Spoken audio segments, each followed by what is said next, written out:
والله حکوومەتەکانی عێراق یەک لە دوایە گەورەترین دوژمنە داگیرکەرە قەت نابێتە دۆستی ئەم ملەتە. کورد هەموو خاچی خۆی و بیکاتە ئاڵتون و ڕادستی داگیرکەری کات داگیرکەر ئەو ساهەوڵەدا بیانوێ بدۆزێتەوە گۆڕی کوردش لابنێ دانی دەسەڵاتی بۆ هەمیشەی هەیە لە عێراقا یام شەڕە بەستەنها لەگەڵ کوردنیە لەگەڵ سونە شاگردیەتی بەڵام ئەوەی جێداخە و کارەساتەوە ئەسەفە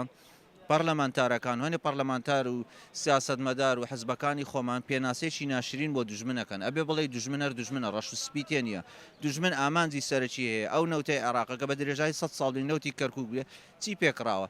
چی پێکراوە چیمایی پێکراوە کوردی پێ لە ناودا ئێستا عێراق تەسەوەر ئەوواکەیت بە دەیان هەزار موچە و بودجە بۆ فەڵەستینیەکان بۆ ئوردنە بۆ حوثیەکانە بۆ وڵاتانی عەرەبە ئەوێ تۆزە شکۆی خۆی پێ این کاتەوە قەرەبوو بکاتەوە ها پێگەکەی بەهێز بێ تا ئێستا تێ نەگەیشتووە هەمیشە ئەو دژاتی کە کوردی کردووە دژاتی کوردی پێکردووە بە نەوتی کورد و کوردستان و داهاتی کەرکووک بە تایبەتی بڵێن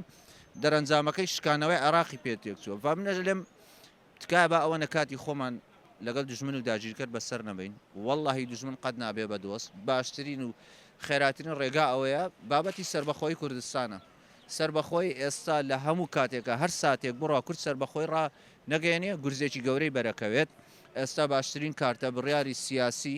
کورد کۆدەنجیەک دروست بکات بەرەو سربەخۆی هەنگاو بنێ